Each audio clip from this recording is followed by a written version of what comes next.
Nuestra materia física. El tema que nos corresponde exponer hoy son vectores.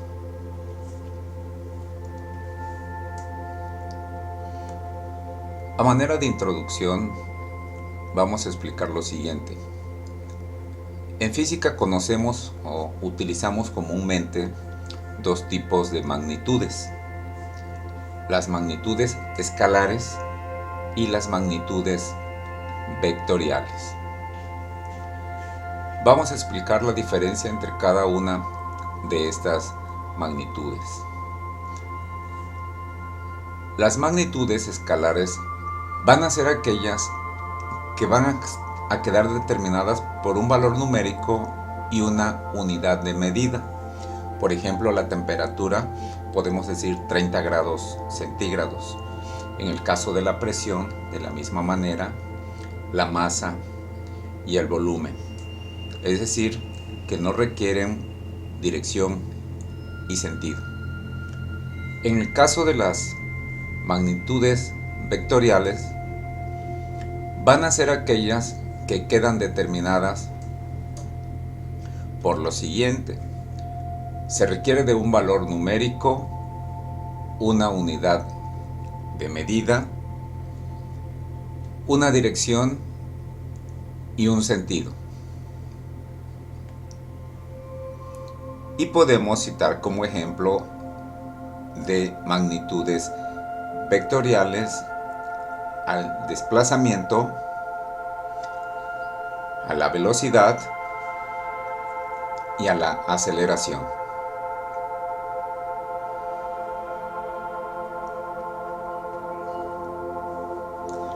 Vamos a definir vector. El vector se va a representar mediante una flecha. En física, comúnmente las fuerzas las representamos por medio de vectores, ¿sí? Y se va a representar con una letra que puede ser mayúscula o puede ser una letra minúscula. Y llevan en la parte superior una pequeña flecha que indica que es una cantidad o una magnitud vectorial. Los elementos o características de los vectores son los siguientes. Tienen un módulo o magnitud que se encuentra formado principalmente de una unidad numérica y una unidad de medida. Tienen una dirección que lo determina un ángulo de inclinación y un sentido, así como lo podemos ver en la imagen, cómo se representa un vector y cada uno de los elementos que requiere. Es importante mencionar que el sistema de referencia nos va a permitir ubicar al vector en un punto en la región, en el espacio.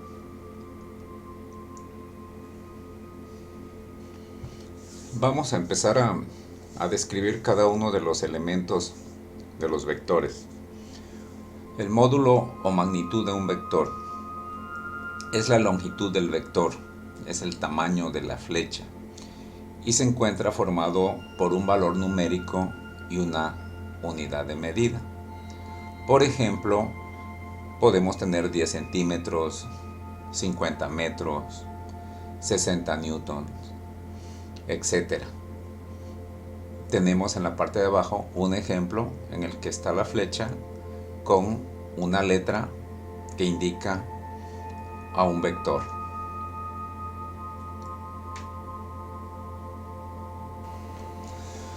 Sentido de un vector.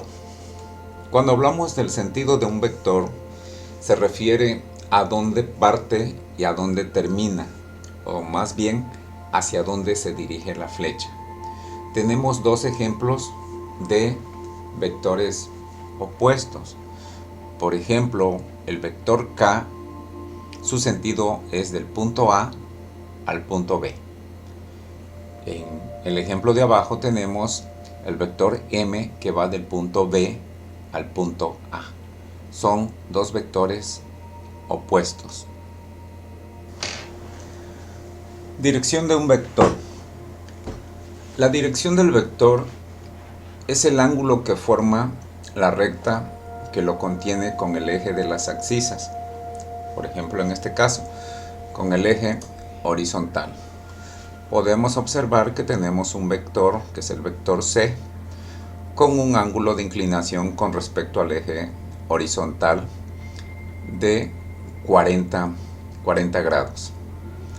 Es importante que nosotros sepamos diferenciar entre dirección y sentido para poder representar cada uno de los vectores dentro de un sistema de referencia.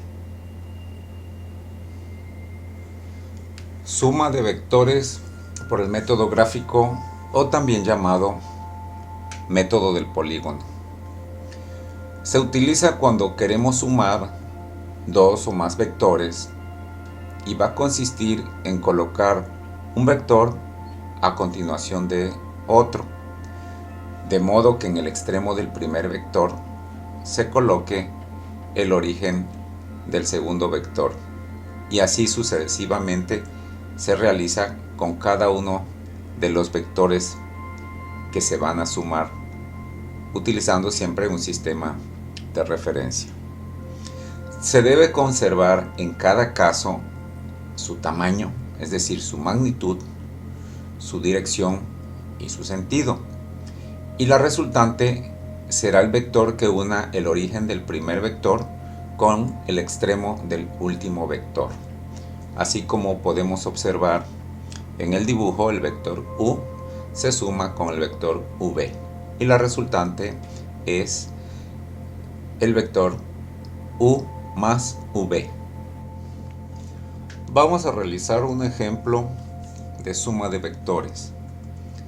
Vamos a poner atención en cada uno de los datos para que podamos comprender qué se va a hacer en cada caso. El problema dice sumar los siguientes vectores por el método del polígono. Tenemos el vector A, que tiene una magnitud de 5 centímetros y su ángulo es de 30 grados.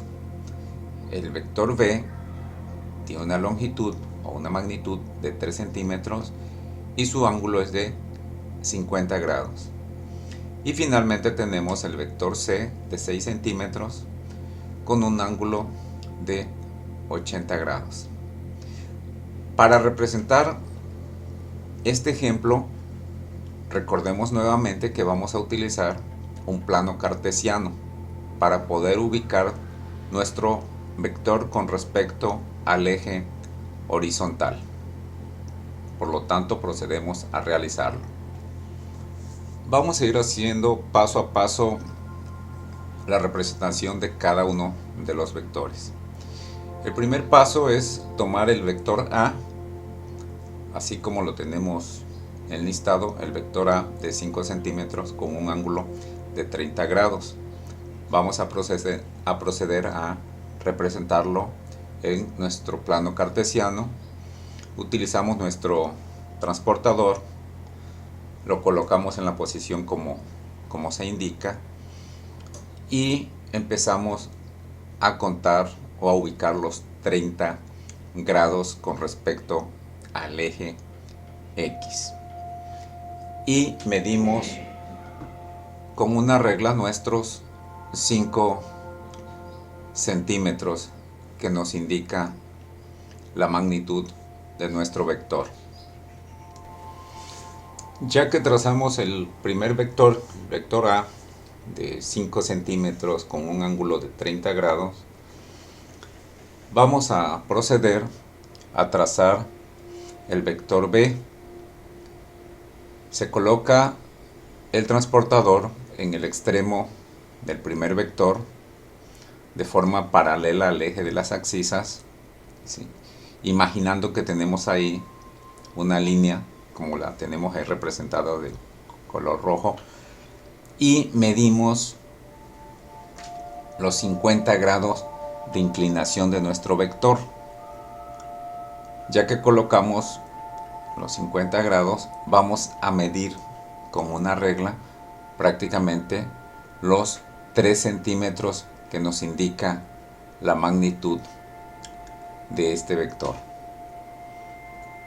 Y por lo tanto queda representada de la siguiente manera. No se les olvide que los vectores, para sumarlos, se colocan uno a continuación del otro, conservando siempre la magnitud, la dirección y el sentido, para que no haya ningún problema al momento de determinar nuestra resultante. Ya para concluir la suma de vectores, sobre todo en colocar cada uno de los vectores uno con respecto al otro, vamos a proceder a colocar el vector C, que tiene una magnitud de 6 centímetros con un ángulo de inclinación de 80 grados. Si pueden observar, ya tenemos el vector A de 30 grados de inclinación. A continuación está el vector B con 50 grados de inclinación.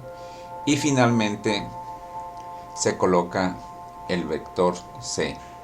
De la misma manera se coloca el transportador con una línea imaginaria sobre la línea imaginaria horizontal, de forma que podamos medir el ángulo de 80 grados y luego proceder a hacer nuestra flecha o nuestro segmento de recta de 6 centímetros, como nos indica que es la magnitud de nuestro vector. De esta forma ya tenemos colocados los tres vectores para poderlos sumar. Ya el último paso que nos queda prácticamente es unir el origen del primer vector, del vector A, con el extremo del vector C, que vamos a ver ahorita a continuación.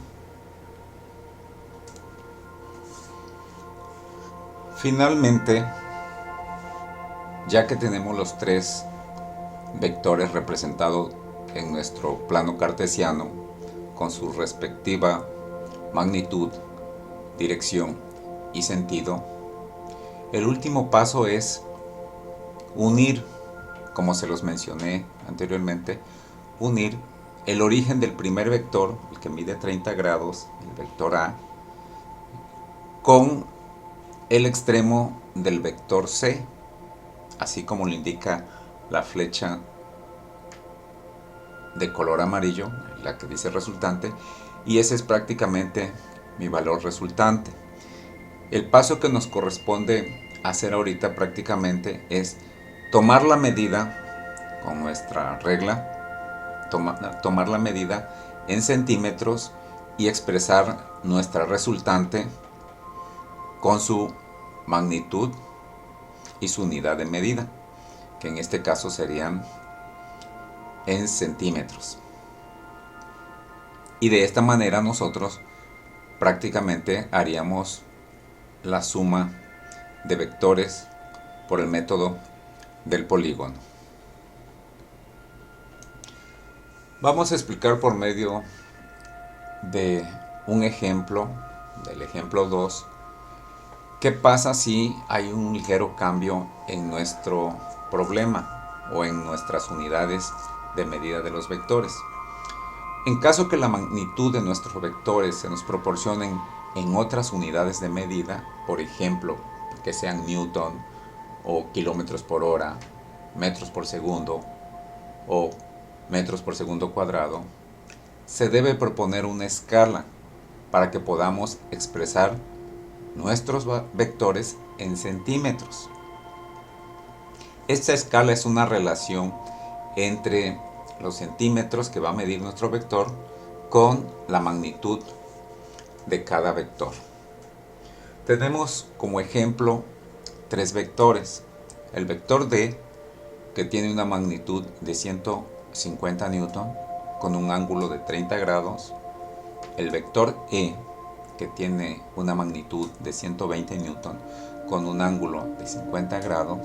Y el vector F, que tiene una magnitud de 180 newton con un ángulo de 80 grados. Vamos a proponer que cada centímetro de nuestro vector, de nuestra flecha, valga 30 newton. Y vamos a ver si esos 30 newton puede dividir a cada una de las magnitudes de nuestro vector. Dividimos 180 entre 30 y nos da un valor de 6. Esos 6 serían 6 centímetros que mediría nuestro vector F. Hacemos lo mismo con el vector E, 120 entre 30 newton y nos daría un valor de 4. Estos serían 4 centímetros que tendría de longitud nuestro vector E. Y finalmente procedemos a dividir el vector D entre 150 newton. Entonces 150 entre 30 nos daría un valor de 5. Es decir, 5 centímetros sería la longitud del vector D. Ya que tenemos la conversión, procedemos a realizar la representación gráfica de nuestra suma de vectores. Es importante que al resolver una suma de vectores por el método del polígono y tengamos que utilizar una escala, la escala debe ser la misma para cada uno de los vectores que se van a sumar. No podemos usar escalas diferentes porque la resultante resultaría totalmente diferente. Es decir, que no nos saldría la suma de vectores. Por eso es importante que hagamos esta observación. Ya teniendo todo este proceso, realizamos la representación de la misma manera como se explicó en el ejemplo 1. Espero que este video les ayude a comprender la suma de vectores por el método gráfico. Les agradezco, como siempre, su atención y apoyo. Gracias.